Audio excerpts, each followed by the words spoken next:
Welcome to our next episode of Our Story, connecting our community one story at a time. We've got a very special guest with us today. His name is Josh Jaster, and Josh is a real estate agent. He's a professional real estate business owner. He's also a budding venture capitalist and a husband, a father, and we're going to welcome Josh on the show today. Welcome, Josh. Yeah, well, thanks so much for having me, Edwin. I appreciate it. Absolutely. Thank you for taking some time to join us today. Well, just tell us a little bit more about your journey into the Moorhead Fargo area and why you chose to get into real estate. Yeah, 100%. Well, again, yeah, thanks again for having me. I'm actually, my wife and I are actually both from about 2 hours north of here in a town called Grafton, North Dakota. Um, and I ended up in Fargo, the Fargo Moorhead area, out of love. in my We met, we kind of reconnected with each other after high school and stuff, and she was living in West Fargo at the time. So after going to school at UND, moved to West Fargo. But how I got to Moorhead specifically, when it came time to buy our first home, um, what we what worked for us was in Moorhead.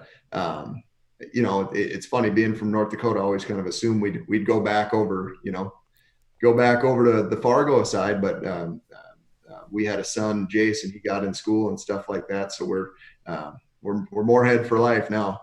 So you So found you that's found a you found your home in Moorhead. Well, welcome. We're Moorhead. glad you're here, and thank you for being a Yeah, part so of our story.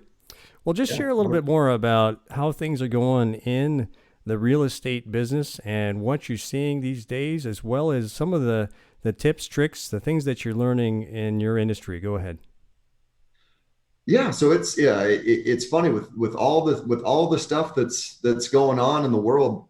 Real estate really hasn't missed a beat. When the whole COVID-19 thing started to happen, it everybody in every industry was pretty nervous. What's it going to look like? Is everything going to shut down? Are we going to be put on pause for a couple months? Um, and kudos to the local association of realtors, the national association of realtors, and it's been really fun to see how the industry has kind of pivoted to be able to keep moving forward. So kind of like what we're doing now, we're meeting a lot of clients via Zoom meetings and stuff like that. Uh, and then too, just taking a few extra precautions for showings and those sorts of things. But yeah, we're back in kind of that typical hot spring market that we're pretty accustomed to here. So, but I will say kudos to people in real estate, people in title and mortgage. Yeah, it's cool to see how everybody kind of responds together, to keep moving forward. So it's fun to see. Well, that's not an interesting lesson to think about unity and working together and many hands making light labor, but the idea that we can get more done working together than we can on our own or pursuing our little individual agendas. You're something of a scholar, aren't you? I mean, you really, from what I've understood, you read a lot of books. Why don't you share a little bit more about that journey and what's happening with your reading? Well, to say I'm a scholar is pretty generous. I would counter that, and I would say I can read, which is. But no, I got turned on to reading after college. Actually, I became a student once I got done with school, sort of thing. So felt like I left a lot of education on the table at UND. I'm afraid, but no, I got turned on to reading. So shortly after college, a family member of mine gave me the book Rich Dad Poor Dad, and that really kind of just changed the way I looked at a lot of things. The way I looked at money, the way I looked at risk, the way I looked at just living life in general. So that kind of opened up Pandora's box, so to speak. Um, and yeah, life has never really been the same since. But yeah, so I and it's much easier now. So to say, I listen to a lot of audiobooks. So being in real estate, I spend a lot of time in my car. You know, in and out of places. I kind of have my morning routine where I'm exercising, so I'm listening to books while I'm doing that. But they say that, you know, the top CEOs read about 52 books a year, so a book a week. And so that's the pace I'm on for this year. And it's funny too. 2 years ago, I read, so 52 some books, and it's funny how just life goes. You know, you think, you know, and then business improved, and life kind of just improved in all aspects. But then all of a sudden you're like, okay, I'm here now. This is my life now, so I don't have to read anymore. So then I kind of took my foot off the gas, and last year, and it's funny how it shows up. So I said, we're not going to do that again. So now this year I've read, I think 20, Well, 20 52 books in 1 year is pretty incredible. That's about one book a week. I'll tell you what, I that's mean, well, to the commitment to in our busy day, our busy lifestyle today, where we're so pushed, our attention is distracted or put in so many different areas. We're so tested for time and so constrained for time. To be able to be committed to read one book a week, that is on an average it's incredible. So, yeah. so what have you learned? You know, from all this reading and your studies here. What are some of the takeaways? Well, some of the it's tough to say. So, but it's funny though. A lot of these books, and there are a lot of, so some of the authors would be like, uh, oh man, I'm blanking on the names, but like Think and Grow Rich is a book I've read a handful of times. Dale Carnegie's How to Win Friends and Influence People. Um, and then I'm a real estate agent with Keller Williams, so I've read a lot of books by Gary Keller, of course. Um, but it's funny, between reading books and then going on YouTube and listening to successful people speak, that there's a lot of common traits that run in successful people, no matter what success looks like to them too. It's not necessarily monetary or this or that. But one is having a clear vision of what you want, right? So being able to have a crystal clear vision of what you want to achieve, and then kind of getting out of your own way. Because a lot of times I don't know about for you, but it seems like a lot of us, we want to put these limiting beliefs on ourselves. So to kind of break through those and really think big at a higher level, and push yourself to think bigger, because why not me? And then you read a lot of these books, and a lot of these successful people are no smarter than you, no more talented than you, but so being able to think big, being able to set crystal clear goals for yourself, goal setting, because otherwise, the ups and downs of life, the ebbs and flows of success and defeat, and all those sort of things can really kind of weigh you off course. So kind of sticking to those goals, not being afraid of failure, failing forward. The only time you either win or you learn, and the only time you fail is the last time you try, right? So Wow. So embracing. not seeing failure as an opportunity and not as defeat or disappointment, that you can learn from even your 100%. failures, right? That's what I just heard 100%. from you. Anyways, that is very encouraging.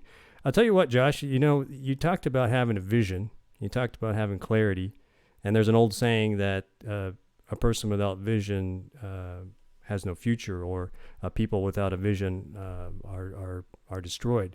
And so, with your vision in particular, I think you've mentioned about getting into investments or becoming an investor yourself. So just share a little bit more about your dreams and aspirations. And you're very much a goal setter. So tell us about your goals that you've got here coming up in the future. Yeah, 100%. Yeah. So and and and and the goals, the why without the goals are, whatever, what's a house, or what's money, or what's this, or what's that. So I kind of started with the end in mind, right? Which would be, almost as if you're starting from your funeral and working your way backwards, right? So how do you get there? So when I think of, why was I put on here? Why was I put on planet Earth? What am I here to do? What can I do that, that comes naturally to me? And to me, it just means, spreading joy and helping people, right? So I would hope that at my funeral, or when I'm old, or when I'm gone, or whatever, if someone says my name, hopefully, somebody smiles, right? Somebody smiles and laughs, and yeah, he was he used to bust my chops, or he used to whatever.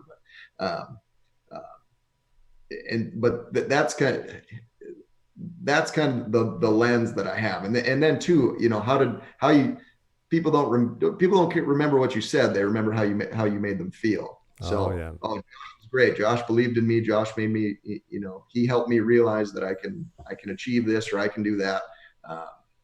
Because So one of the so a legacy. It sounds like you're very passionate or believe in leaving a legacy behind. You know. 100%, 100%. So then leading into my goals, a lot of them just have to do with creating opportunities for other people, and then leaving behind a legacy of education, philanthropy. So to get into but when we talk about venture capitalism, I'd like to be at that point where I'm financially independent myself. So instead of having to worry about making money, I can worry about helping out other people. So I would love to be that guy where there's some young kids that have this idea, and if I believe in the idea and can help them kind of shape and grow, but they need some money. So I'd like to be that person. So that seems like it would be a very fulfilling thing to do, to help, not only monetarily, but share my, wisdom, business knowledge, or whatever, to help other young people grow and achieve their dreams. Well, that's amazing to be able to give back and see and sow back into the future, into children and grandchildren. We talk about financial freedom and being financially independent, and I'm a huge believer in freedom, and I think there's a lot of freedoms that we don't quite understand, or they're not quite visible to us, that we could be more free in, and whether that's financially, whether that's through our basic human rights, whether that's various freedoms that are being challenged today, like the right to privacy, the right to freely travel, just quite a bit that's happening in today's world that we should be aware of and continue to enlighten ourselves on. So one of those aspects would be, I believe, financial freedom, or the freedom from enslavement through money. So anyway, you're pursuing your freedom on a financial piece, as well as sowing a legacy into the future. That's beautiful, Josh. We've got just a little bit of time left here on the show, and I just want to ask you a real pointed question. You've got an audience today. You've got some viewers out there listening. What's the one message that you want to send out in the community? That's a good question. Well, in all honesty, with all the stuff that's going on right now, but in the media, it would just be, just love each other, right? Love each other. What are we commanded to do? We're commanded to love each other, right? Give somebody, social distancing. Give somebody a hug. Give somebody a hug today. You could give 7 people a hug a day. If everybody gave 7 hugs a day, we'd be in better shape. But ultimately, yeah, just love and take care of each other. Put your shoulders down. Just love each other, I guess would be my answer. Go give somebody a hug today. Listen to that, ladies and gentlemen, from Josh Jaster, to give someone a hug today. Thank you, Josh, for being on the show. Very much appreciate your wisdom and your encouragement. Ladies and gentlemen, this is another episode of Our Story, and I'm your host, Edwin Hahn. If you want to be on the show, just send me an email. The email is edwinforhouse@gmail.com. That's edwinforhouse@gmail.com. We'd love to have you on and share your story. Thank you once again for joining us. You have a wonderful day.